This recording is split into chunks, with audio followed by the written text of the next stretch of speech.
Hello বন্ধুরা, কেমন আছো তোমরা সবাই? নিশ্চয়ই ভালো। আমি বাংলা অনলাইনের পক্ষ থেকে বলছি, তোমাদের স্বাগত জানাই।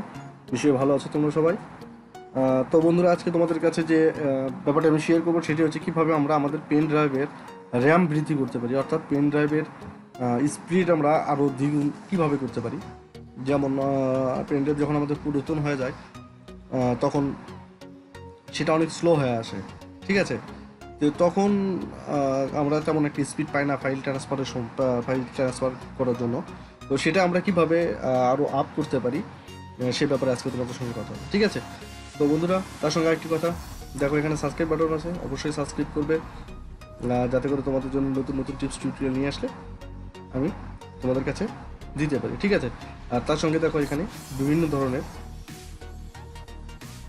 নলেজ আছে এখানে, যা তোমরা পাবে, এখানে অনেক রয়েছে, তোমরা এখান থেকে এগুলো নিতে পারো, ঠিক আছে? বিভিন্ন ধরনের টিপস টিউটোরিয়াল এখানে রয়েছে। তো ঠিক আছে, চলো দেখা যাক কীভাবে আমরা আমাদের পেন ড্রাইভের র্যামটি বাড়িয়ে নিতে পারি। তো প্রথমে আমাদের পেন ড্রাইভটি আমাদের কানেক্ট করে নিতে হবে। এই দেখো, এটা হচ্ছে আমাদের পেন ড্রাইভ। এটা অলরেডি অনেক জিনিস রয়েছে এর ভিতরে, তো আমি সেটার কথা বলছি না।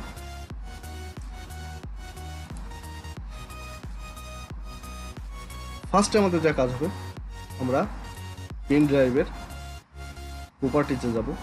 সিলেক্ট করার পর, ঠিক আছে, সিলেক্ট করার পর প্রপার্টিজে যাব। প্রপার্টিজে যাওয়ার পরে দেখো এখানে রয়েছে, ঠিক আছে? তো আমাদের যেতে হবে হচ্ছে রেডি বুস্টে আসার পরে দেখো এখানে তিনটি অপশন রয়েছে। Do not use drive, dedicated device, আরেকটি হচ্ছে ইউজ দ্য ডিভাইস। দেখো আমাদের মোবাইলের পেন ড্রাইভের যত র্যাম রয়েছে টোটালটা এখানে দেওয়া রয়েছে,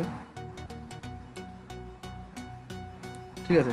তো আমরা করবো কি, এখান থেকে এটা সিলেক্ট করে দেবো। প্রথমে আমরা এই যে এটাতে ইউজ দিস ডিভাইস এটাতে দেবো।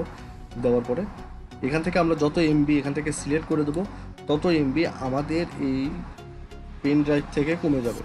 অর্থাৎ পেন ড্রাইভের ভিতরে একটি ব্যাকআপ ফাইল তৈরি হবে, যেটা এর র্যামের হেল্পের জন্য যতটুকু আমরা দেব ততটুকুই এখানে অ্যাড হবে এবং এখান থেকে কেটে নেবে, ঠিক আছে?